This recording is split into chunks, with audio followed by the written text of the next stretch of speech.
Hey everyone, this is Shazli and welcome back to Zoom Commerce. In this particular session, we'll be covering 50 MCQs from Business Economics for the upcoming September 2020 examination. तो इस particular session के अंदर 50 MCQs cover up करेंगे business economics से related. तो ये session helpful रहने वाला है जो भी एस्पिरेंट्स कॉमर्स मैनेजमेंट इकोनॉमिक्स से आपका अपकमिंग एनटीए नेट एग्जामिनेशन दे रहे हैं या आपके जो भी कॉम्पिटिटिव एग्जामिनेशन हैं जिसके अंदर बिजनेस इकोनॉमिक्स की यूनिट है आपके पास में, आप इस पर्टिकुलर सेशन से प्रैक्टिस जो है वो अपनी कर सकते हैं. सो स्टार्ट करेंगे हम लोग आज का ये पर्टिकुलर अपना सेशन. ओके, क्वेश्चन नंबर 1 से स्टार्ट करेंगे हम लोग. क्वेश्चन नंबर 1 है, who propounded the opportunity cost theory of international trade. Option number 1 is Ricardo, Marshall, Heckscher Ohlin and Haberler ने. तो किसने प्रोपाउंड करी थी इंटरनेशनल कॉस्ट की, अपॉर्चुनिटी कॉस्ट थ्योरी की अगर हम बात करें तो हेबेले ने यहाँ पे प्रोपाउंड करी थी थ्योरी. इन्होंने जो आपकी कंपैरेटिव कॉस्ट थी ना उसको रीस्टेट किया था इन्होंने किसके टर्म्स में, अपॉर्चुनिटी कॉस्ट के टर्म्स में इन्होंने जो है उसको रीस्टेट किया. तो option number D correct answer इस पर्टिकुलर क्वेश्चन के लिए. अगले क्वेश्चन की तरफ आ जाएंगे हम. यहाँ पे क्या पूछ रहा है आपसे कि स्टेटमेंट यहाँ पे इनकरेक्ट कौन सी है. तो मैं आप लोगों को टाइम दूंगी 10 to 15 सेकेंड्स का क्वेश्चन को पढ़ने के लिए. Read it out and then will discuss this particular question.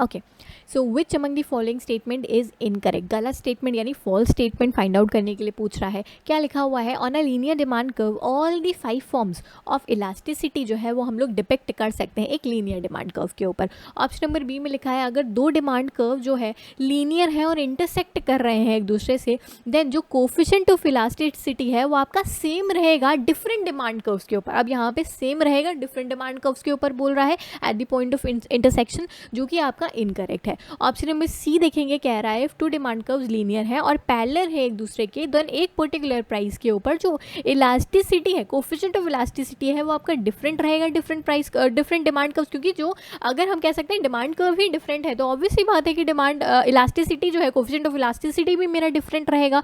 Option number D में लिखा है, जो प्राइस इलास्टिसिटी ऑफ डिमांड है उसको एक्सप्रेस करते हैं हम लोग in terms of relativeness not absolute changes. हम लोग रिलेटिव चेंजेस के टर्म्स में डिस्कस करते हैं, यानी कि प्राइस में चेंज होने से क्वांटिटी के अंदर कितना चेंज हो रहा है, रिलेटिव चेंज की बात करते हैं, एब्सोल्यूट चेंज की बात नहीं करते हैं. So this is absolutely correct. Option number B correct answer because that is आपका जो है incorrect. If two demand curves are linear and intersecting one another, then coefficient of elasticity would be different on different demand curves at the point of intersection. और यहाँ पे अपने पास में क्या लिखा हुआ था, would be a same. तो यहाँ पे same. This is incorrect. Next question के ऊपर आएंगे. Question number 3. जिसको भी ये पीडीएफ चाहिए इस पर्टिकुलर सेशन से रिलेटेड तो मेरे टेलीग्राम चैनल के ऊपर पीडीएफ अवेलेबल रहेगी. टेलीग्राम चैनल का लिंक जो है मेरा डिस्क्रिप्शन बॉक्स के अंदर अवेलेबल है. Question number 3 is, an individual demand curve slopes downward to the right because of the. जो इंडिविजुअल डिमांड कर्व है वो नीचे की तरफ स्लोप करेगा, डाउनवर्ड स्लोपिंग है towards the right. Downward sloping रहेगा आपका, working of law of diminishing marginal utility, substitution effect of decrease in price, income effect of fall in price, या फिर ऑल ऑफ द अबव. तो किस तरीके का हमारा डिमांड कर्व देखिए, ऐसे तो हमारा कुछ इस तरीके से डिमांड कर्व जो है वो बनता है. तो उसका रीज़न क्या है, all of the above is the correct answer. सारे ही रीजंस हैं, इसी की वजह से मेरा डिमांड कर्व जो है वो डाउनवर्ड स्लोपिंग बनता है. क्वेश्चन नंबर 4 के ऊपर आएंगे. Question is saying, assume that consumers income and the number of sellers in the market for good eggs both fall. यानी कंज्यूमर की इनकम भी फॉल कर रही है, नंबर ऑफ सेलर्स भी फॉल कर रहे हैं. Based on this information we can conclude with certainty that the equilibrium. Certainty के साथ में क्या चीज़ बता सकते हैं कि मेरा इक्विलिब्रियम क्या होगा, प्राइस डिक्रीज हो जाएगी, प्राइस इंक्रीज हो जाएगी, क्वांटिटी डिक्रीज हो जाएगी या क्वांटिटी इंक्रीज हो जाएगी. कंज्यूमर के पास में इनकम कम हो रही है, सेलर भी मार्केट के अंदर से कम हो रहे हैं. तो क्या हो जाएगा, इनकम भी कम हो गई और वो भी कम हो गया, सेलर भी कम हो गया. तो यहाँ पे हम कह सकते हैं कि जो क्वांटिटी है वो आपकी डिक्लाइन कर जाएगी, क्योंकि अभी सेलर भी नहीं है ना मार्केट के अंदर, क्वांटिटी आपकी डिक्लाइन कर जाएगी, पक्के से पक्का. यानी सर्टेनिटी के साथ में। क्वेश्चन नंबर 5 की बात करेंगे हम। क्वेश्चन नंबर 5 क्या कह रहा है? The offer curves introduced by Alfred Marshall helps us to understand how the dash is established in international trade। कि जो ऑफर कर्व्स है एल्फ्रेड मार्डर इन्होंने क्या कहा, एल्फ्रेड मार्शल ने इन्होंने क्या कहा, ये हमें किस चीज़ को अंडरस्टैंड करने में हेल्प करते हैं? Understand how the dash is establish. International trade में क्या एस्टैब्लिश है? इंटरनेशनल ट्रेड में हमारे terms of trade, how the terms of trade आपका एस्टैब्लिश किए गए हैं इंटरनेशनल ट्रेड के अंदर। Option number A correct answer इस पर्टिकुलर क्वेश्चन के लिए। If you guys want time, आप खुद से अगर आंसर करना चाहते हैं तो आप एक काम करिए कि जैसे ही मैं क्वेश्चन आपकी स्क्रीन पे लाती हूँ आप उसको पॉज करिए, आंसर करने की कोशिश करिए एंड देन मेरा आंसर सुनिए। That is actually the most appropriate way to watch this video. आपको भी पता चलेगा आप कितना सही आंसर दे रहे हो और कितना गलत दे रहे हैं। Question number 6 is which statistical measure helps in measuring the purchasing power of money. इनमें से कौन सा मेजर है जो purchasing power of money measure करेगा? Arithmetic average, index numbers, harmonic mean या टाइम सीरीज? तो कौन सा मेजर करेगा purchasing power of money? Option number B correct answer इस पर्टिकुलर क्वेश्चन के लिए। इंडेक्स नंबर की अगर हम बात करें वो स्टेटिस्टिकल मेजर है जो हेल्प करेगा परचेजिंग पावर मनी की मेजर करने के लिए। ये सबसे ज़्यादा प्रैक्टिकल इंपॉर्टेंस रखता है। हम कह सकते हैं जैसे जैसे मेरी कॉस्ट ऑफ लिविंग चेंज हो रही है, प्रोडक्शन का ट्रेंड चेंज हो रहा है, ये सारा कुछ index numbers. Option number B correct answer इस पर्टिकुलर क्वेश्चन के लिए। क्वेश्चन नंबर 7 के ऊपर आएंगे। Which among the following statement is incorrect? इनमें से कौन सा स्टेटमेंट आपका इनकरेक्ट है? Floating exchange rate system works on the market mechanism. Floating exchange rate breeds uncertainties and speculations. Economic and political factors and value judgment influence the choice of the exchange rate system. Yeah, the system of floating exchange rate requires comprehensive government intervention. तो इनमें से कौन सी statement आपकी incorrect है? Option number D correct answer इस particular question के लिए। यहाँ पे क्या लिखा है? Floating exchange rate system. यार फ्लोटिंग एक्सचेंज रेट सिस्टम कैसे डिसाइड होता है? जितनी भी मार्केट में आपकी करेंसी की डिमांड है और सप्लाई है उसके बेसिस पे प्राइसेस यहाँ पे फिक्स होते हैं, यानी मार्केट बेसिस पे। फ्लोटिंग एक्सचेंज रेट में आपका गवर्नमेंट इंटरवेंशन नहीं होता है, जबकि जो हमारा फिक्स्ड एक्सचेंज रेट सिस्टम है वहाँ पे गवर्नमेंट इंटरवेंशन जो है वो आपका रहता है। ऑप्शन नंबर डी जो है वो करेक्ट आंसर है इस पर्टिकुलर क्वेश्चन के लिए। We'll move to question number 8. What is meant by autarky in international trade? International trade में autarky क्या है? Option number A, monopoly in international trade. Option number B, imposition of restrictions in international trade. Option number C, removal of all restrictions from international trade. या फिर option number D, the idea of self sufficiency and no international trade by a country. तो autarky की अगर हम बात करें, autarky क्या है हमारा? autarky इंटरनेशनल ट्रेड के अंदर मीन करता है कि जो आइडिया है सेल्फ सफिशिएंसी का या no international trade by a country. यानी autarky का मतलब क्या है? खुद पे डिपेंड रहो, दूसरी कंट्री के ऊपर डिपेंड ना रहो। और कंट्री हम कहेंगे कंप्लीट स्टेट में है ऑटार्की की अगर उसकी इकोनॉमी कैसी है? क्लोज्ड है, यानी कि वो कोई इंटरनेशनल ट्रेड नहीं कर रही है, खुद पे ही डिपेंडेंट है अगर, तो हम कहेंगे वो कंट्री क्या है? वो किस स्टेट में है कंट्री? ऑटार्की की स्टेट में है। Option number D correct answer. कोई इंपोर्ट नहीं हो रहा है, क्लोज्ड इकोनॉमी है, कोई एक्सपोर्ट्स नहीं हो रहा है। क्वेश्चन नंबर 9 पे आएंगे। Some economists refer to ISO product curves as, ISO product curves को हम लोग और किस नाम से जानते हैं? Engel's curve, production indifference curve, budget line या ridge line? I believe this is a very easy question. तो ISO क्या है हमारे पास में? That is yes, option number B is the correct answer, production indifference curve. ISO curve की अगर हम बात करें तो इस तरीके से कुछ हमारा कर्व बनता है। तो इस पूरे कर्व के ऊपर आप अगर यहाँ पे कैपिटल ले लीजिए, यहाँ पे आप लेबर ले लीजिए, तो कोई भी कॉम्बिनेशन आप कैपिटल एंड लेबर का लेंगे, यानी इस पूरे कर्व के ऊपर कोई भी पॉइंट के ऊपर हम देखेंगे जो प्रोडक्शन है वो आपका क्या रहता है? सेम रहता है। तो आप कोई भी कॉम्बिनेशन कैपिटल एंड लेबर का चुन सकते हैं। नेक्स्ट आएंगे हम क्वेश्चन नंबर 10 के ऊपर. Question is saying price of a product falls by 10%. 10% fall जो है आपका फॉल कर रहा है प्रोडक्ट का प्राइस, और डिमांड राइज कर गई 10%. ओ माय गॉड, यानी आप देखिए कितना ज़्यादा चेंज आ गया यहाँ पे.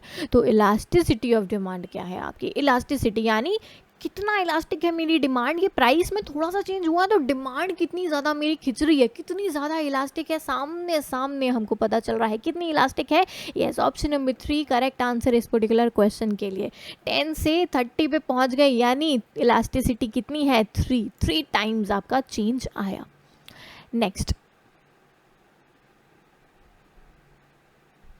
इस तरीके का कुछ हमारा कर्व बनता है जब इलास्टिसिटी 0 है, इलास्टिसिटी हमारी जो है लेस देन 1 है, इक्वल्स टू 1 है, ग्रेटर देन 1 है, या इन्फिनिटी. यहाँ पे इन्फिनिटी का मतलब हुआ प्राइस में कुछ भी नहीं चेंज कर रहे हैं लेकिन डिमांड बढ़ती चली जा रही है, मेरी डिमांड में फ्लक्चुएशंस होते चले जा रहे हैं.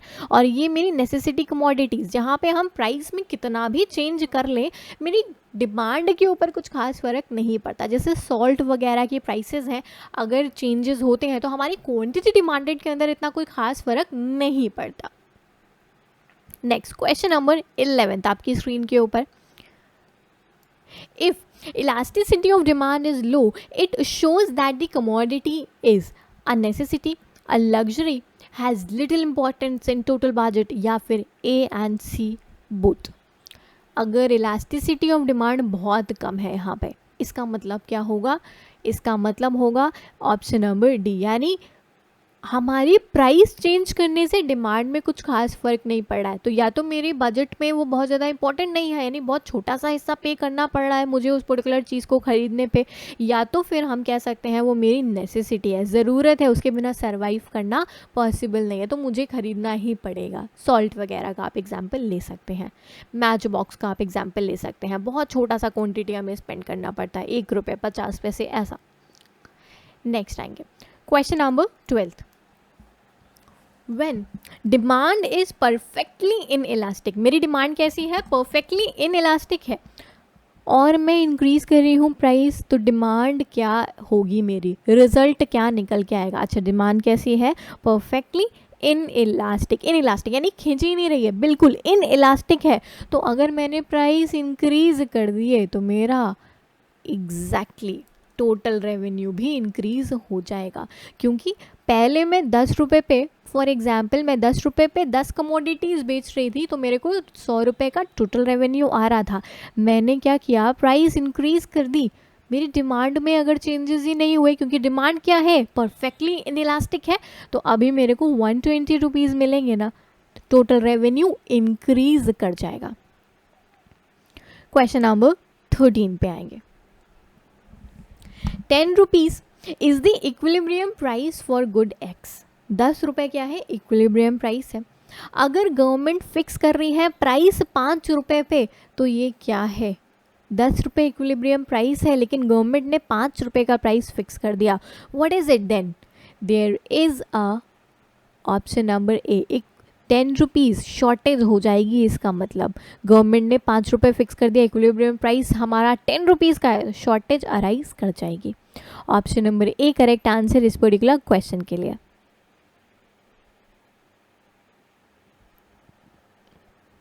We'll move on to question number 14th. When price elasticity of demand for normal goods is calculated, तो वैल्यू कैसी रहेगी आपकी? प्राइस इलास्टिसिटी कैलकुलेट कर रहे हैं नॉर्मल गुड्स के लिए. हम लोग नॉर्मल जो आजकल हम लोग गुड्स देखते हैं, शॉपिंग गुड्स वगैरह आपके नॉर्मल गुड्स हैं, इनके लिए आपकी जो प्राइस इलास्टिसिटी रहती है ना, वो आपकी रहेगी नेगेटिव. कैसे? When price elasticity of demand for normal good is calculated, the value is always negative. Why is the value always negative?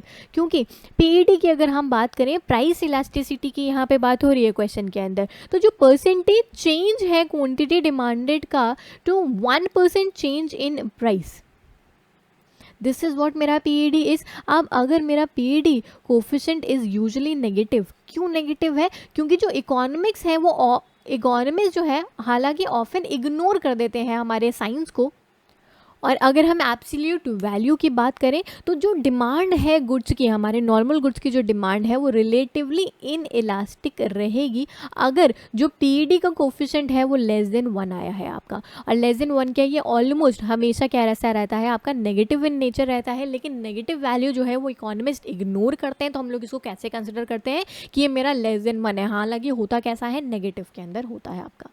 Next question के ऊपर आएंगे। Question number 15th, which one is not an assumption of the theory of demand based on analysis of indifference curve? indifference curve के analysis के ऊपर कौन सा theory of demand का assumption आपका नहीं है? Option number A, given scale of preferences as between different combinations of two goods. Option number B, diminishing marginal rate of substitution. Option number C, constant marginal utility of money. या फिर option number D, consumers would always prefer more of a particular good to less of it, other things remaining the same. तो इनमें से कौन सा, अगर हम बोले assumption कौन सा नहीं है? yes, the correct answer is option number C, constant marginal utility money की हम बात करें तो is not an assumption of this particular theory of demand based on analysis of indifference curve. एक जो indifference curve है वो कॉम्बिनेशन शो करता है दो गुड्स का। तो अगर हम constant marginal utility of money की बात करें तो ये किसका अजम्पशन है? Is not an assumption of indifference curve analysis, ये अजम्पशन है आपका law of diminishing marginal utility का। नेक्स्ट आएंगे हम लोग अगले क्वेश्चन की तरफ। इंडिफरेंस कर्व आपका कुछ इस तरीके से बनता है, दो कमोडिटीज हम लोग लेते हुए इसको कर्व को फॉर्म करते हैं। नेक्स्ट आएंगे हम लोग question number 16, Which of the following is not a characteristic of perfect competition? perfect competition कौन सा हमारा competition? जहाँ पे हम कह सकते हैं large number of sellers हैं, large numbers of sellers हैं, homogeneous goods जो है वो आपके सोल हो रहे हैं इस मार्केट के अंदर। तो perfect competition का कौन सा characteristic हम बोल सकते हैं? नहीं है। ऑप्शन नंबर ए, फ्री एंट्री है, फ्री एग्जिट है आपका, डिमांड कर्व जो है वो हॉरिजॉन्टल है, मार्जिनल रेवेन्यू कर्व जो है वो हॉरिजॉन्टल है, और जो जो इंडिविजुअल फर्म है वो इन्फ्लुएंस कर सकती है प्राइस को। बहुत ज़्यादा फर्म्स रहती हैं, एक सिंगल फर्म जो है वो इन्फ्लुएंस नहीं कर सकती है प्राइसेस को। Option number D correct answer. यहाँ पे जो फर्म है वो कैसी रहती है? प्राइस टेकर रहती है, ना कि प्राइस मेकर। क्वेश्चन नंबर 17 के ऊपर आएंगे हम। Which of the following oligopoly models is concerned with the maximization of joint profit? price leadership model, Betler's model, collusive model या फिर एजवर्ड्स मॉडल आपका। तो कौन सा मॉडल है ओलिगोपोली का जो कंसर्न है किससे? जॉइंट प्रॉफिट के मैक्सिमाइजेशन से। जॉइंट प्रॉफिट यानी इकट्ठा मिल करके प्रॉफिट का मैक्सिमाइजेशन करने से। कौन सी मॉडल ने बताया था? Yes, option number C correct answer, collusive. नाम में ही मीनिंग आपका लिख के रखा हुआ था, नहीं भी पढ़ा था अगर तो फिर भी आप आंसर कर सकते थे, कल्यूसिव मॉडल आपका। नेक्स्ट क्वेश्चन नंबर 18 आंसर करने की कोशिश करेंगे। In the context of oligopoly, the king demand curve hypothesis is designed to explain. क्या explain करता है हमारा king demand curve? Option number A, price and output determination.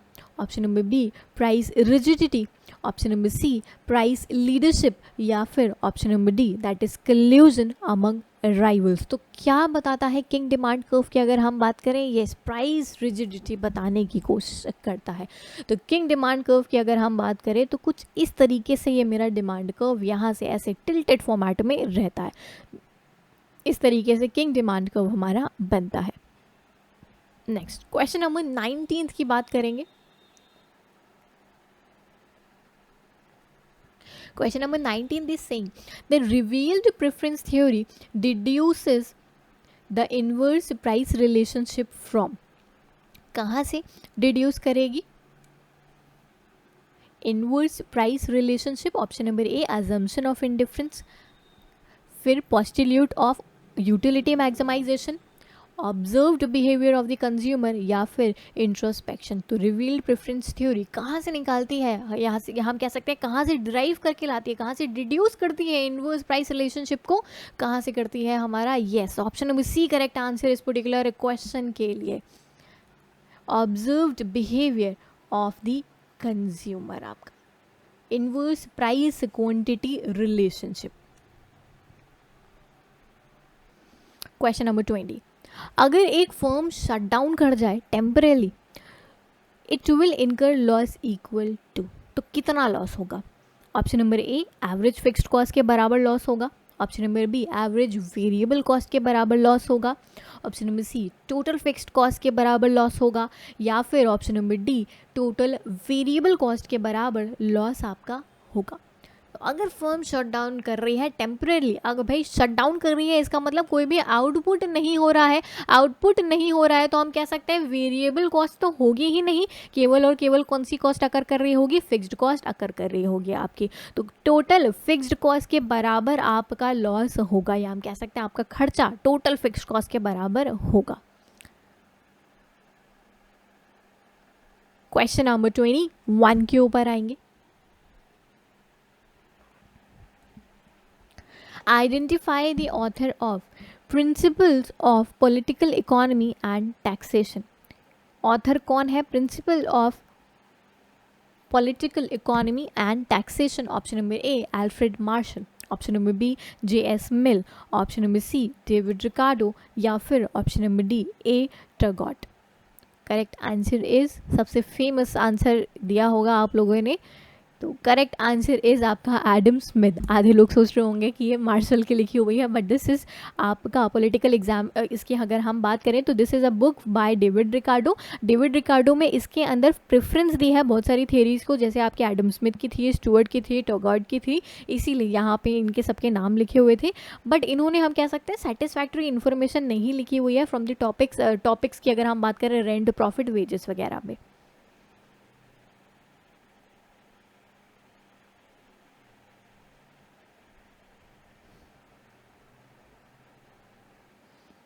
यानी ये जितने भी आपके नाम हैं, यानी कि टॉगॉइस, स्टुअर्ट्स वगैरह, इन्होंने इतना हम कह सकते हैं बहुत सेटिस्फैक्ट्री इन्फॉर्मेशन नहीं दी थी, तो इसीलिए पूरी इकोनॉमी, टैक्सेशन, इससे रिलेटेड पूरी बुक कौन लेके आए? हमारे डेविड रिकार्डो जो है वो लेके आए इकोनॉमिक्स के ऊपर। इनके अकॉर्डिंगली बाकी लोगों ने सेटिस्फैक्ट्री इन्फॉर्मेशन नहीं दी थी, तो इन्होंने इसमें अंदर डिटेल एनालिसिस एक तरीके से जो है करके रखा हुआ है इन सारी ही चीज़ों के ऊपर in this particular book. Next आएंगे क्वेश्चन नंबर 22 के ऊपर। A significant property of Cobb-Douglas production function is that elasticity of substitution inputs is equal to 1, more than 1, less than 1 या फिर 0। तो significant property की बात करें Cobb-Douglas production function तो क्या है? Yes, the correct answer is option number ए। ये क्या मानते हैं? जो इलास्टिसिटी सब्स्टिट्यूशन इनपुट्स की है वो कितनी है आपकी? Is equal to 1। Cobb Douglas production function कैसे निकलता है आपका? कुछ इस तरीके से कॉब डगलस प्रोडक्शन फंक्शन है। यहाँ पे हम लोग scale of production and scale of inputs के बीच में रिलेशनशिप शो करने की कोशिश करते हैं। इनपुट्स भी कौन कौन से? लेबर एंड कैपिटल को हम लोग लेते हुए चलते हैं। इससे क्वेश्चन आपका जनवरी 2017 के पेपर के अंदर आया भी था। इस तरीके से रहता है आपका, इसका हम कह सकते हैं प्रोडक्शन फंक्शन कुछ इस तरीके से रहता है। ये जो आपका अल्फ़ा एंड बीटा है, इसकी जो वैल्यू है वो अगर इक्वल्स टू 1 आ रही है आपकी, तो हम कह सकते हैं कांस्टेंट रिटर्न्स टू स्केल आ रहा है। अगर इसकी वैल्यू एडिशन करके ग्रेटर देन 1 आ रही होती है तो हमारे पास में इंक्रीजिंग रिटर्न्स टू स्केल होता है। लेस देन 1 आ रही है तो डिक्रीजिंग रिटर्न्स टू स्केल होता है। नेक्स्ट क्वेश्चन नंबर 23 के ऊपर आएंगे हम।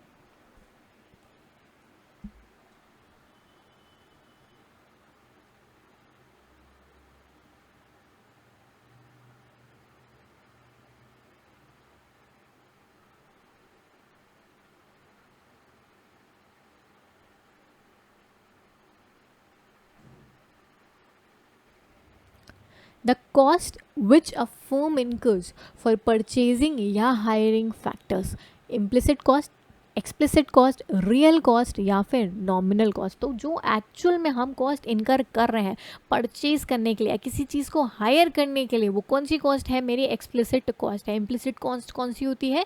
जो मेरी अपॉर्चुनिटी कॉस्ट होती है, जो हम एक्सप्रेसली कर रहे हैं, जो हम लोग अकाउंटिंग प्रॉफिट कैलकुलेट करते टाइम जिस कॉस्ट को लेते हैं, कंसिडर करते हैं, वो मेरी एक्सप्लिसिट कॉस्ट जो है वो होती है।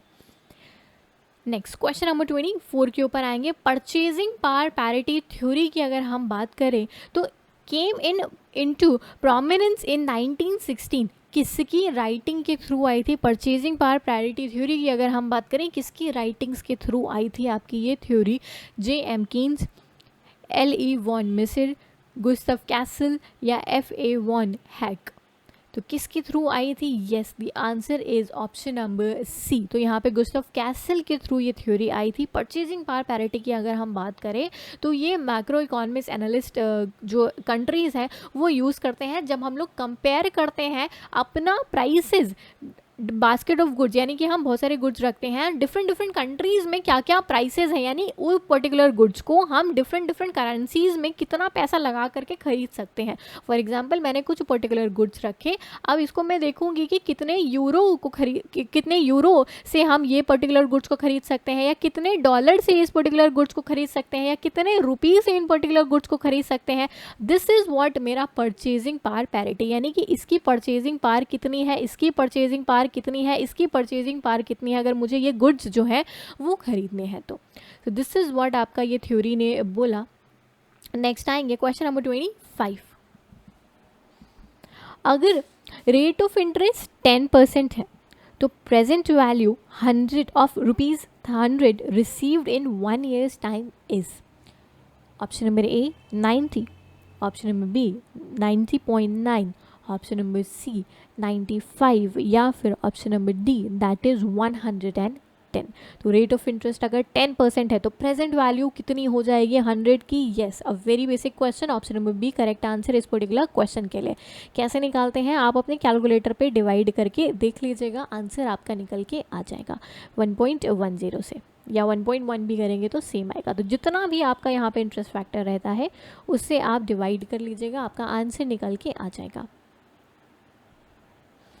Next, when marginal utility positive है, अगर मार्जिनल यूटिलिटी पॉजिटिव है तो टोटल यूटिलिटी कैसे रहती है मेरी?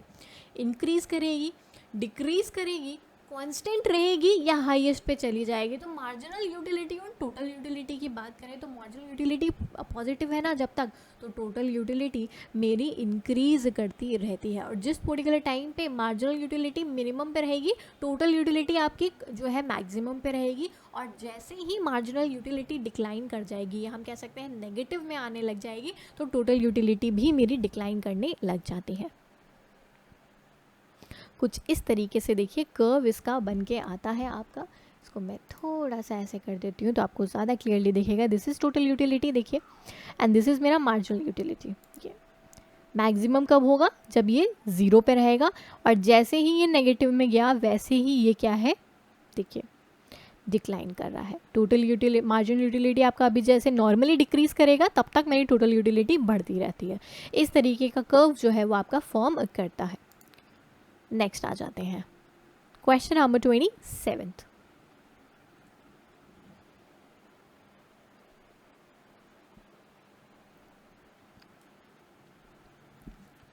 प्रॉफिट आपका मैक्सिमम कब रहता है? Profit is maximum when, option number A distance between TR and TC is maximum. TR क्या है? टोटल रेवेन्यू, TC क्या है? Total cost. या फिर option number B distance between average revenue and average cost is maximum. या फिर distance between marginal revenue and marginal cost is maximum. या फिर नन ऑफ द अबव। तो प्रॉफिट मैक्सिमाइजेशन की आप बात करें तो प्रॉफिट आपका मैक्सिमम कब रहता है? जब टोटल रेवेन्यू और टोटल कॉस्ट आपकी क्या है? एकदम डिस्टेंस पे, यानी टोटल रेवेन्यू हम कह सकते हैं आपका बहुत ज़्यादा डिस्टेंस पे, मैक्सिमम डिफरेंस अगर इनके बीच में आ रहा है, इक्विलिब्रियम पॉइंट के ऊपर सबसे ज़्यादा डिफरेंस इनके बीच में रहता है, और उसी पर्टिकुलर टाइम पे जो फर्म है वो मैक्सिमम प्रॉफिट अर्न कर रही होती है इनके डिफरेंस से। नेक्स्ट, टोटल रेवेन्यू ज़्यादा रहता है, टोटल कॉस्ट आपकी कम रहती है। Next question number 28।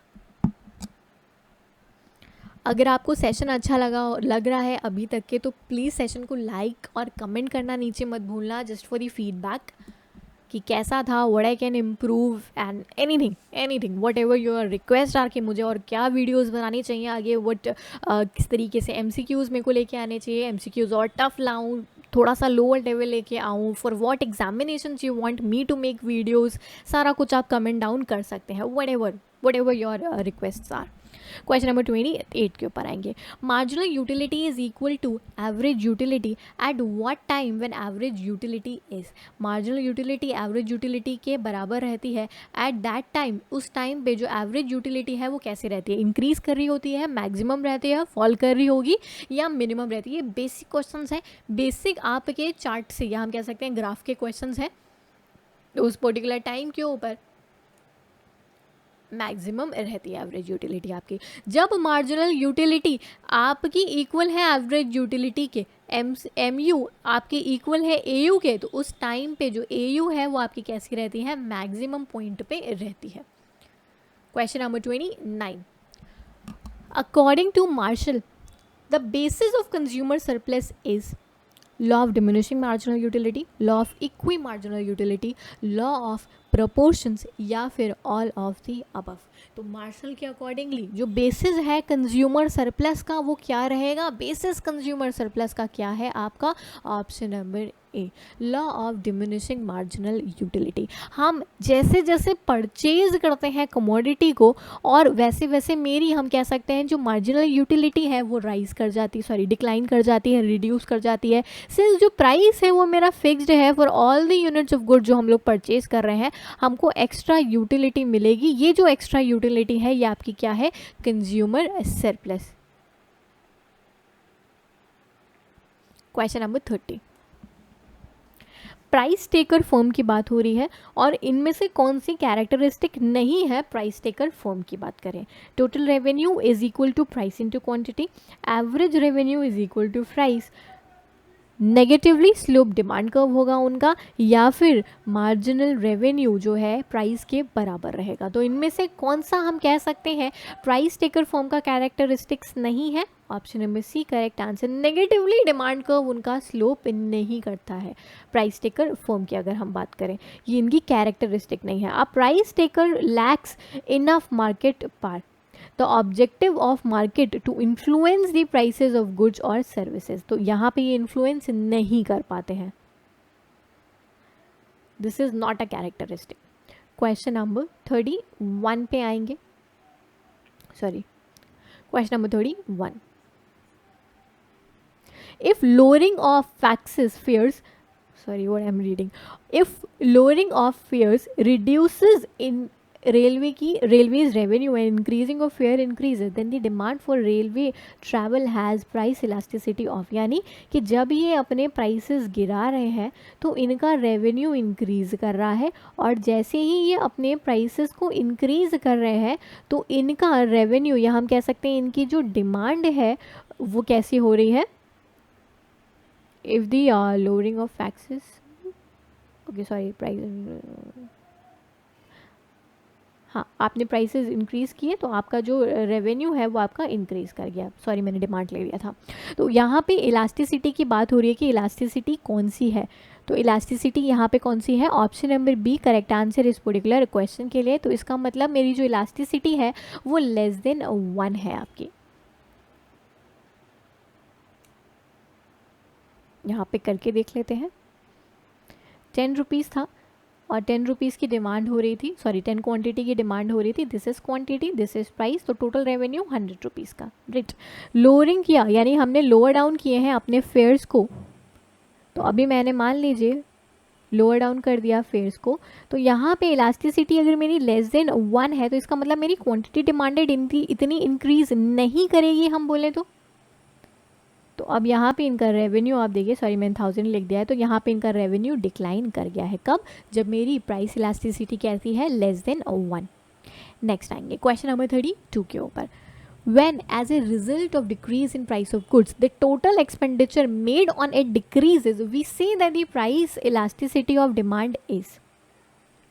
Option number A less than unity, option number B unity, option number C zero या फिर ग्रेटर देन यूनिटी. क्या पूछ रहा है क्वेश्चन के अंदर, जब as a result of decrease in prices यानी मेरी प्राइस डिक्रीज कर रही है तो जो total expenditure made on it decrease, तो टोटल एक्सपेंडिचर जो है वो हमारा इसके ऊपर क्या कर जाता है, डिक्रीज कर जाता है. यानी अब हम इसके ऊपर कम पैसा खर्च कर रहे हैं अगर इसकी प्राइस डिक्लाइन हो रही है. तो ये प्राइस इलास्टिसिटी कैसी है आपकी, yes the price elasticity is आपकी less than unity.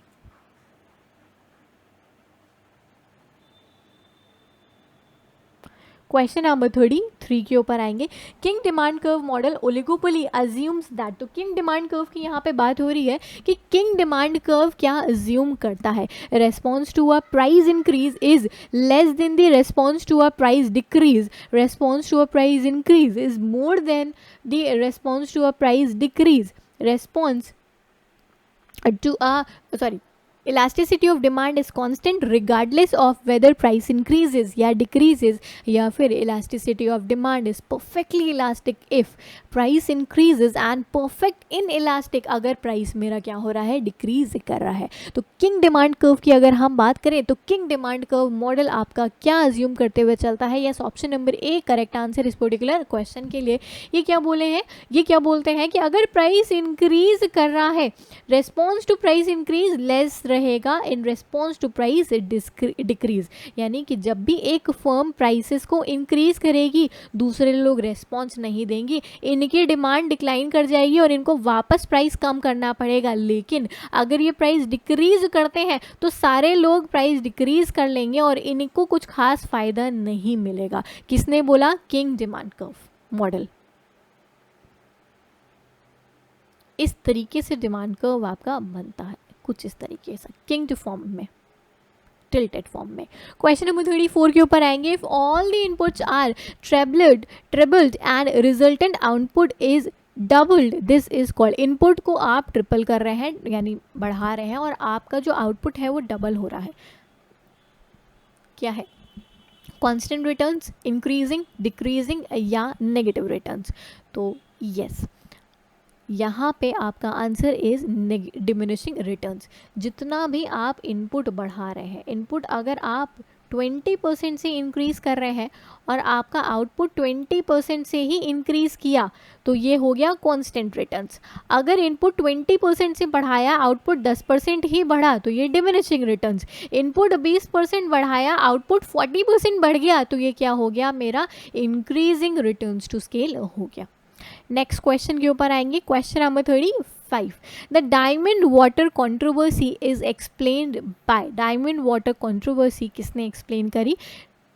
Total utility, marginal utility, price offered या फिर क्वांटिटी सप्लाई. तो डायमंड वाटर कंट्रोवर्सी की बात करें तो yes, option number B correct answer. किसने एक्सप्लेन करने की कोशिश करी? मार्जिनल यूटिलिटी ने. मार्जिनल यूटिलिटी एडिशनल सेटिस्फैक्शन जो भी हमको मिल रही है या जो भी गेन मिल रहा है हमको एडिशनल एक पर्टिकुलर उससे परचेज करने से, हम कह सकते हैं उसको कंज्यूम करने से, जो भी एक्स्ट्रा हमको सेटिस्फैक्शन डिराइव हो रही है, दैट इज़ व्हाट मेरी marginal utility is. Water and diamonds की तरफ अगर हम देखें, ये जो आपका डायमंड वाटर पैराडॉक्स है ना, ये पता है क्या बोलता है कि देखो यार, अपन के पास में वाटर बहुत ज़्यादा है. अगर आपसे कोई बोले कि ये जो वाटर बॉटल्स आपको मिलती है ना 10, 20, 50 इतने की वाटर बॉटल्स रहती हैं 1 लीटर पानी की, अगर हम बात करें, कोई आपको आके बोले कि ये वाटर बॉटल है 5,000 रुपये की, आप नहीं खरीदोगे. कब तक खरीदोगे यार? इतना कंजम्पशन है आपका और इतना सारा पानी अवेलेबल है, क्यों खरीदेंगे हम इतना ज़्यादा पानी? लेकिन अगर आप डायमंड्स की बात करें तो हम लाखों का भी खरीदते हैं डायमंड. क्यों? क्योंकि डायमंड्स कहाँ से? इससे होने वाली, इसको एक एडिशनल डायमंड खरीदने से जो मार्जिनल यूटिलिटी है वो अपनी ज़्यादा होती है और एडिशनल पानी से जो यूटिलिटी है वो अपने को इतना ज़्यादा नहीं होती है, क्योंकि पानी बहुत सारा अवेलेबल है. इतनी खुशी, इतनी सेटिस्फैक्शन हम कह सकते हैं नहीं होती है. तो ये इस थ्योरी ने, ये इस पैराडॉक्स ने बोला था आपका. नेक्स्ट आएंगे क्वेश्चन नंबर 36. सब्सटीट्यूशन इफेक्ट जो है टेक प्लेस करेगा due to change in income consumer की, प्राइसेस कमोडिटी की, रिलेटिव प्राइसेस कमोडिटी की, या फिर ऑल ऑफ द अबव. तो अगर हम बात करें सब्सटीट्यूशन इफेक्ट की, तो सब्सटीट्यूशन इफेक्ट किसकी वजह से टेक प्लेस करेगा? Yes, the correct answer is option number is C, relative prices में. Substitute goods, tea, coffee, price बढ़ रही है टी की, डिमांड बढ़ रही है कॉफ़ी की, तो उस प्राइस ऑफ रिलेटिव कमोडिटी, इनकी डिमांड का इनकी प्राइस से या इनकी प्राइस का इनकी डिमांड के ऊपर effect, relative prices of commodity आपका substitution effect. Next question number 37.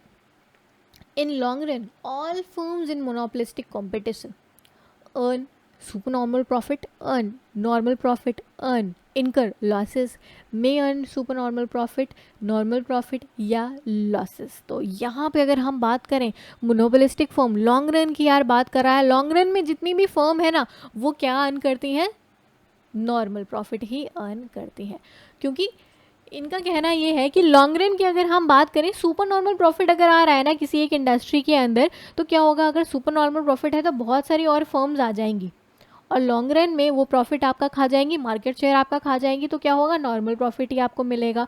और अगर लॉसेस हो रहे हैं किसी इंडस्ट्री के अंदर, शॉर्ट रन में लॉसेस हो रहे हैं, तो क्या होगा, बहुत सारी फर्म्स मार्केट छोड़ के भाग जाएंगी लॉसेस की वजह से, एंड थोड़ी फर्म बचेंगी। फिर जब तो थोड़ी फर्म्स बचेंगी तो आपका जो लॉस है वो मिनिमाइज हो जाएगा, आप नॉर्मल प्रॉफिट अर्न करने लग जाएंगे। तो लॉन्ग रन की सिचुएशन में हमेशा एक फर्म क्या अर्न करती है, नॉर्मल प्रॉफिट। क्वेश्चन नंबर 38 के ऊपर आएंगे।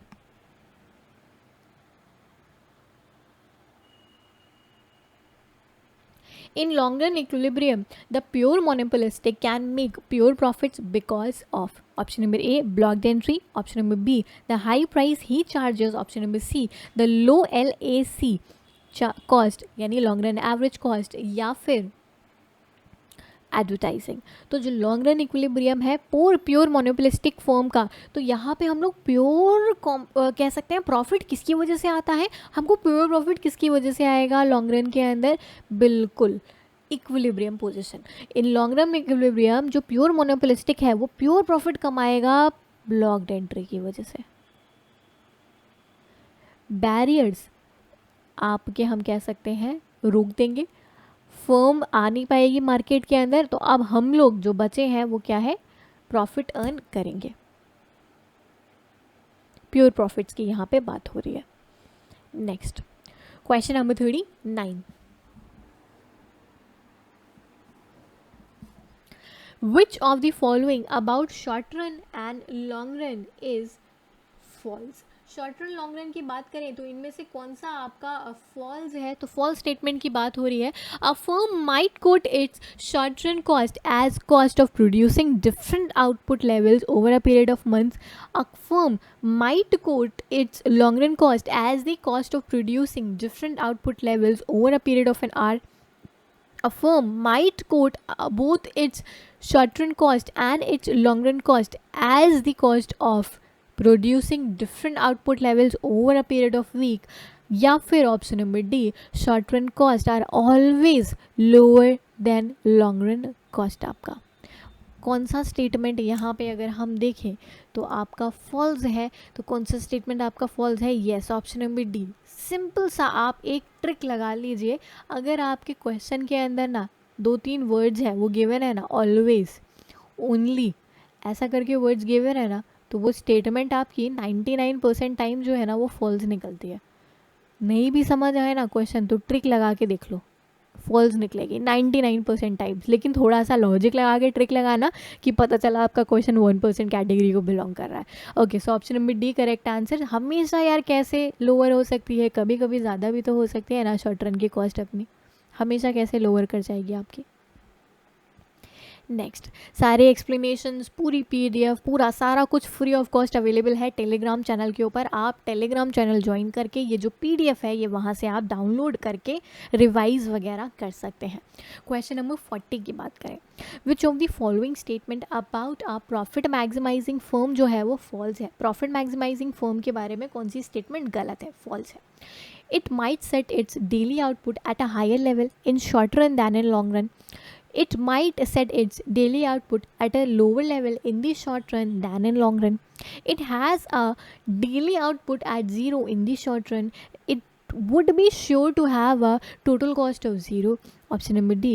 If it had a daily output of 0 in the long run, it would be sure to have a total cost of 0. तो प्रॉफिट मैक्सिमाइजिंग फर्म की अगर हम बात करें तो यहाँ पे correct answer is option number C. अगर इनका डेली आउटपुट 0 है शॉर्ट रन में तो वो श्योर रहेंगी कि टोटल कॉस्ट भी 0 रहेगी। यार आप खुद सोच के देखो, आउटपुट अगर आपका 0 है तो ठीक है ना, वेरिएबल कॉस्ट 0 रहेगी आपकी, फिक्स्ड कॉस्ट 0 रहती है क्या? फिक्स्ड कॉस्ट कभी 0 होती है क्या अपनी? नहीं होती। तो कैसे श्योर हो सकती है कि टोटल कॉस्ट आपकी ज़ीरो हो जाएगी? Option number C correct answer इस पर्टिकुलर क्वेश्चन के लिए। क्वेश्चन नंबर 41 पे आ जाएंगे हम। Which of the following statement about a fixed input is true? Fixed input के रिगार्डिंग कौन सी स्टेटमेंट यहाँ पे सही है? Option number A, prices fixed है, the quantity of it that a firm can use in the long run is fixed, the quantity of it that a firm can use in short run is fixed, या फिर the quantity of output that a firm can produce with it is fixed. तो अगर हम बात करें fixed input हो रहा है तो इसका मतलब क्या होता है? क्या है यहाँ पे? ऑप्शन नंबर सी, इसका मतलब है फिक्स्ड इनपुट का मतलब क्या है कि जो हम लोग शॉर्ट रन में यूज़ कर रहे हैं वो फिक्स्ड है। जितना क्वांटिटी आप इस पर्टिकुलर इनपुट का शॉर्ट रन में ले रहे हैं उसको हमने फिक्स्ड करके रखा है। अच्छा, why not in long run? क्योंकि लॉन्ग रन में कुछ भी फिक्स्ड नहीं होता, everything is what? Variable in nature long run में। नेक्स्ट क्वेश्चन नंबर 42 के ऊपर आएंगे हम। In the short run, which of the following always gets smaller at output increases? इनमें से कौन सा हमेशा छोटा होता चला जाएगा जैसे जैसे मेरा आउटपुट इंक्रीज करेगा? जैसे जैसे आउटपुट इंक्रीज करेगा क्या छोटा होता चला जाएगा? बहुत इजी सा answer, yes exactly. Average fixed cost, average variable cost, short run average cost या फिर शॉर्ट रन मार्जिनल कॉस्ट आपका option number A correct answer. Total fixed cost की अगर हम बात करें तो टोटल फिक्स्ड कॉस्ट 10,000 की 10,000 ही रहेगी आपकी, है ना। टोटल की बात करें अगर एवरेज निकालने के लिए, अगर आप क्वांटिटी 100 लेके आ रहे हैं तो 100 से डिवाइड कर लेंगे, क्वांटिटी बढ़ जाएगी तो डिनोमिनेटर बढ़ता जाएगा, तो जैसे जैसे क्वांटिटी बढ़ती जाएगी वैसे वैसे जो एवरेज निकल के आएगा ये डिक्लाइन होता जाएगा ना, क्योंकि टोटल फिक्स्ड कॉस्ट तो सेम रहेगी मेरी। नेक्स्ट आएंगे question number 43। Which of the following statement about graphs of short run cost curve is false? इनमें से कौन सा short run cost curve की ग्राफ के रिगार्डिंग बोले तो false है? Option number A, the average fixed cost at each output equals the graph between SAC and AVC curves at the output. Option number B, the SMC curve lies above the MVC curve. Option number C, the MVC curve, that is marginal variable cost curve, intersects the lowest point on the AVC average variable cost curve. Then SMC curve intersects the lowest point on आपका SAC curve.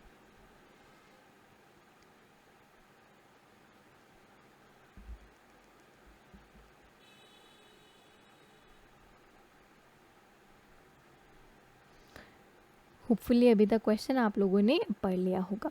तो अगर इस particular question की बात करें तो कौन सा स्टेटमेंट आपका फॉल्स है regarding short run graphs?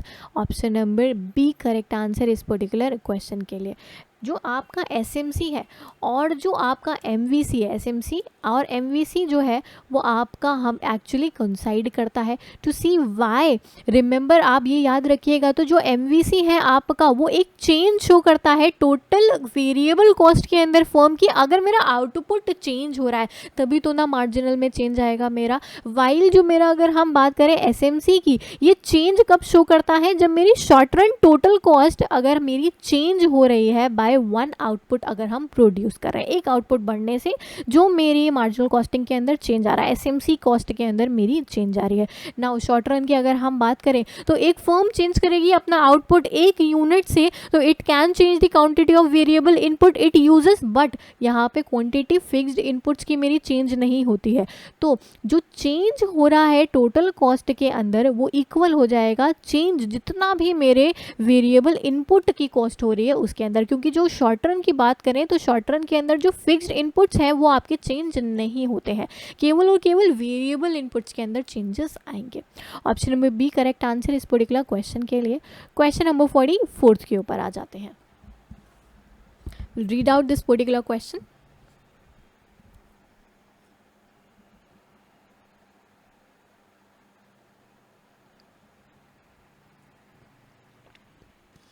Which of the following is the correct definition of law of diminishing marginal returns. Law of diminishing marginal returns के पॉइंट ऑफ व्यू से कौन सी सही डेफिनेशन है? तो ऑप्शंस पढ़िए. Option number A, if extra inputs of one variable input are added to a fixed amount of all other inputs, then sooner or later the marginal returns will get smaller. Option number B, if extra units of one variable inputs are added to a fixed cost of all the other inputs, then the marginal returns will always get smaller. Option number C, if extra units of all the variable inputs are added to a fixed amount of all the fixed inputs, then the marginal returns will always get smaller. या फिर option number D, if extra units of all the variable inputs are added to a fixed amount of all the fixed inputs, the sooner or later जो marginal मेरा return है वो कैसा हो जाएगा? Smaller हो जाएगा. So diminishing marginal return, yes the correct answer is option number A. Option number A आपकी करेक्ट डेफिनेशन है अगर हम मार्जिनल यूटिलिटी की बात करें, सॉरी मार्जिनल डिमिनिशिंग रिटर्न्स की बात करें. जैसे जैसे एक्स्ट्रा यूनिट्स एक वेरिएबल के आप ऐड करते जाते हैं, आपका मान लीजिए कैपिटल एक ही है, मशीनरी एक है आपके पास में, इसके ऊपर आप लेबर बढ़ाते जाइए तो ऑल दी अदर इनपुट्स आपके हम कह सकते हैं, तो सूनर और लेटर जो मार्जिनल रिटर्न्स हैं पहले तो आपके इंक्रीज करेंगे, मार्जिनल रिटर्न्स पहले इंक्रीज करेंगे और एक पर्टिकुलर टाइम पे आपका कांस्टेंट एंड देन वापस आपका डिक्लाइन करने लग जाएगा डिमिनिशिंग मार्जिनल रिटर्न्स के अंदर.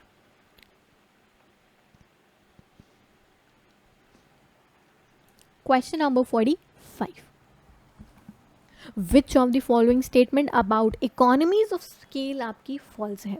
सारे क्वेश्चंस को प्लीज़ पॉज करके आंसर किया करो, पहले खुद पढ़ के आंसर करने का कोशिश करो एंड देन उसके बाद में मेरे आंसर सुना करो. इससे क्या होगा, आपको खुद पता चलेगा where are you standing.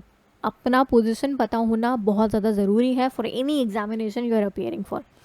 Option number A, a firm may have economies of scale even if it does not have increasing returns to scale. Option number B, a firm may initially have economies of scale and later have diseconomies of scale. Option number C, an industry where economies of scale are exhausted at an output that is low relative to the industry output may have many small firms. Option number D, throughout the output range where a firm enjoys economies of scale, its long run marginal cost curve LMC will slope downwards. इनमें से कौन सा अगर हम statement की बात करें economies of skill से रिगार्डिंग वो आपका फॉल्स है?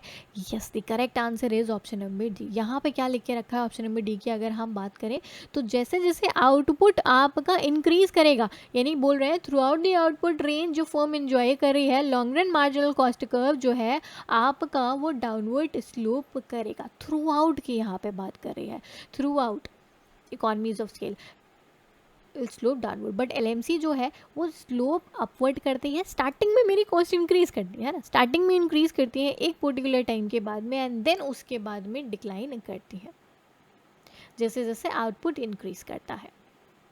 नेक्स्ट क्वेश्चन आएंगे, क्वेश्चन नंबर 46.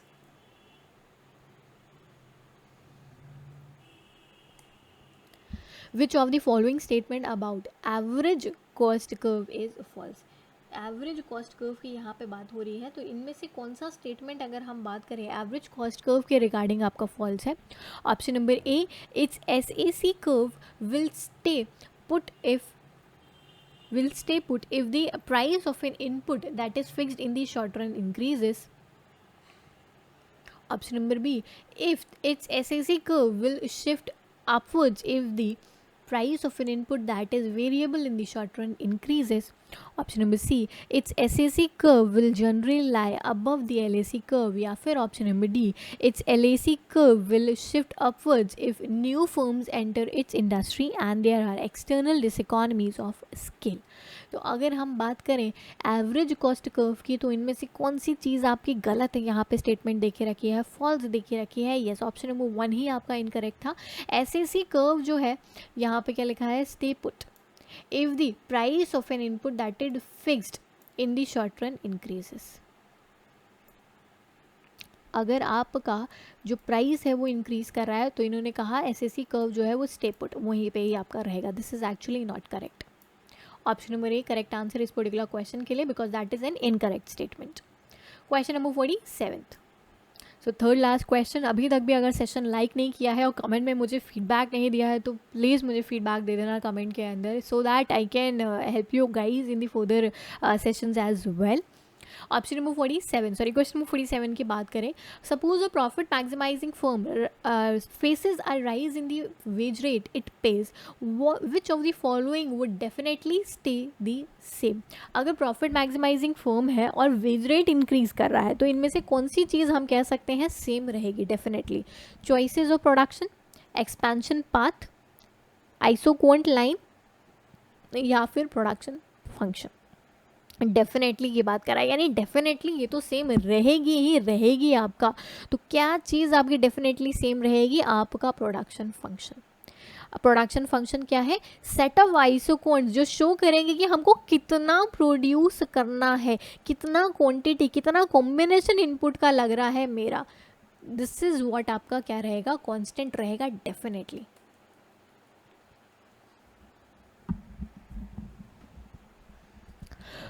क्वेश्चन नंबर 48 के ऊपर आ जाते हैं. Sorry that was not third last, actually this is third last question. A student alleged कर रहा है, एक स्टूडेंट ने आपको एलेज किया है that there are 4 differences between monopolistic competitors and monopolistic as following. Which of these alleged difference is false? यानी एक स्टूडेंट ने आपको 4 डिफरेंसेस दे के रखे हैं मोनोपोलिस्टिक और कॉम्पिटिटर्स एंड मोनोपोलिस्ट के बीच में. आपको क्या बताना है इनमें से कौन सा डिफरेंस आपका फॉल्स है. Option number A, there are many firms in monopolistic competition and one in monopoly. Okay यहाँ पे क्वेश्चन के अंदर दोनों में एक्चुअली मोनोपोलिस्ट लिख गया है तो one is monopolist and one is आपका monopoly. Okay. Option number B, the monopolist may make a profit in long run whereas the monopolist competitor will not. Option number C, price discrimination is less common with monopolist than in monopolistic competitors. Okay नहीं सही है, monopolist and monopolistic लिखा हुआ है. Okay okay sorry I thought दोनों में monopolist लिख दिया है मैंने. ऑप्शन नंबर सी की बात करें, price discrimination is less common with monopolist than with monopolistic competitors. Option number D, monopolist जो है would never react to the imposition of tax on its products by reducing its prices but monopolistic competitor जो है वो ऐसा react करता है. तो इसके अंदर अगर हम बात करें तो the false statement is option number C, monopolist यानी मोनोपोली. इसके अंदर बोल रहे हैं प्राइस डिस्क्रिमिनेशन कम है और मोनोपोलिस्ट में ज़्यादा है. और प्राइस डिस्क्रिमिनेशन क्या है? First degree discrimination, second degree price discrimination कहाँ पे होता है? मोनोपोली के अंदर. ऑप्शन नंबर 3 करेक्ट आंसर इस पर्टिकुलर क्वेश्चन के लिए because this is an incorrect statement.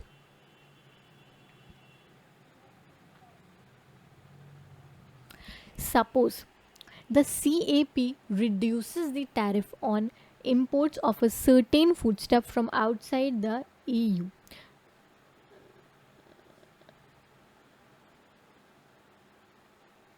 Which of the following statement is false? The quantity consumed in EU would increase. The quantity imports from EU would increase. The income of EU farmers increase कर जाएगी या जो income है EU farmers की वो आपकी increase कर जाएगी, सॉरी नॉन EU फार्मर्स की वो इंक्रीज कर जाएगी. तो सबसे पहले देख लेते हैं यहाँ पे कि क्या कहने की कोशिश कर रहा है.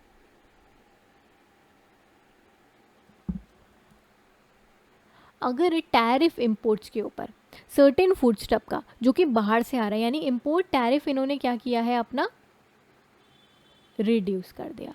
अच्छा इंपोर्ट अगर टैरिफ कम किया तो यानी इंपोर्ट्स आपके सस्ते हो जाएंगी. जब भी हम इंपोर्ट करने वो लोग इंपोर्ट करेंगे अगर तो इसका हम कह सकते हैं इसके रिगार्डिंग कौन सी स्टेटमेंट आपकी फॉल्स है. सो ऑप्शन नंबर सी यहाँ पे फॉल्स है. यहाँ पे बोल रहा है इनकम EU फार्मर्स की इंक्रीज हो जाएगी जबकि इंपोर्ट करेंगे यानी इंपोर्ट्स बहुत ज़्यादा आ जाएगा तो इनके पास में तो लॉस हो जाएगा, इनको तो लॉस हो जाएगा क्योंकि अभी इनके कॉम्पिटिटर्स बहुत ज़्यादा आ जाएंगे मार्केट के अंदर, है ना. ऑप्शन नंबर सी फॉल्स है इस पर्टिकुलर क्वेश्चन की बात करें तो. Last question for the day, please video को लाइक करना मत भूलना, चैनल को सब्सक्राइब करना मत भूलना. कमेंट करना, फीडबैक बताना मेरे को, एंड PDF कहाँ से मिलेगी, टेलीग्राम चैनल, सबका लिंक डिस्क्रिप्शन बॉक्स के अंदर दे के रखा होगा। क्वेश्चन नंबर 50 की बात करें, क्या कह रहा है। Suppose the government introduces a prohibition on supply of purchase of some substances. Supply के ऊपर कुछ prohibition लगा दिया. Assuming that some suppliers and some users ignore the law, which of the following could not occur? ये assume करिए कि कुछ suppliers या कुछ यूज़र्स जो है वो इग्नोर कर देते हैं लॉ को, तो इनमें से कौन सी चीज़ आकर नहीं करेगी, could not occur. Price increase करेगा, माइट राइज यहाँ पे लिखा है, price might stay the same, price might fall, yeah there would be no price because the market would disappear underground, यानी मार्केट ही डिसअपियर कर जाएगा। अगर आपने किसी पर्टिकुलर कमोडिटी के ऊपर सप्लाई प्रोहिबिशन लगा दिया है, किसी सब्सटेंस के ऊपर हम कहें परचेज के ऊपर, उसके गवर्नमेंट ने प्रोहिबिशन लगाया है, तो correct answer is option number D आपका। यहाँ पे कोई भी यार, जब आप सप्लाई ही नहीं कर पाएंगे, परचेज ही नहीं कर पाएंगे, इसके ऊपर एक प्रोहिबिशन का मतलब रोक लगा देना, प्रोहिबिशन का मतलब रोक लग, टैरिफ नहीं लगा रहे, प्रोहिबिट ही कर दे रहे हैं, ख़त्म ही कर दे रहे हैं। तो प्रोहिबिट अगर कर दे रहे हैं आप, तो मार्केट ही डिसअपियर हो गया। जब आपने ख़त्म ही कर दिया, आपने प्रोहिबिट ही कर दिया अगर, तो मार्केट ही ख़त्म हो गया आपका। लॉजिकली अगर हम देखें तो option number D correct answer इस पर्टिकुलर क्वेश्चन के लिए। सो आई होप आपको ये सेशन अच्छा लगा होगा। इफ़ यू गाइज वांट, आप मुझे अनअकैडमी के ऊपर भी फॉलो कर सकते हैं, तो ये मेरी अनअकैडमी प्रोफाइल का लिंक है। अनअकैडमी के ऊपर भी मेरे काफ़ी सारे कोर्सेज जो हैं वो रन कर रहे हैं। आपका एक्सपेक्टेड MCQs का कोर्स है कॉमर्स मैनेजमेंट एस्पिरेंट्स के लिए, कंप्लीट कोर्स है कॉमर्स के ऊपर, NTA नेट कॉमर्स से रिलेटेड अगर हम बात करें। रिविजन कोर्सेज हैं अपकमिंग सितंबर 2020 के एग्जामिनेशन के लिए। So if you guys want, आप मुझे वहाँ पर भी फॉलो कर सकते हैं। मेरी प्रोफाइल का लिंक जो है डिस्क्रिप्शन बॉक्स के अंदर दे के रखा है। अगर आप वहाँ पे मेरे कंप्लीट कोर्सेज या कोई भी कोर्सेज अगर आप लेना चाहते हैं, तो ये मेरा रेफरल कोड है, जिसको यूज़ करते हुए you can gain 10% extra discount. तो इस कोड को यूज़ करते हुए आप अनअकैडमी का सब्सक्रिप्शन भी ले सकते हैं, किसी भी कैटेगरी का आप सब्सक्रिप्शन वहाँ पे ले सकते हैं। सो आई होप आपको सेशन अच्छा लगा हो। कमेंट करना नीचे, मेरे को बताना feedback, what ever I can improve in my sessions. Thank you guys. Bye bye. Take care, and please do share this session with all of your friends. Bye bye. Take care.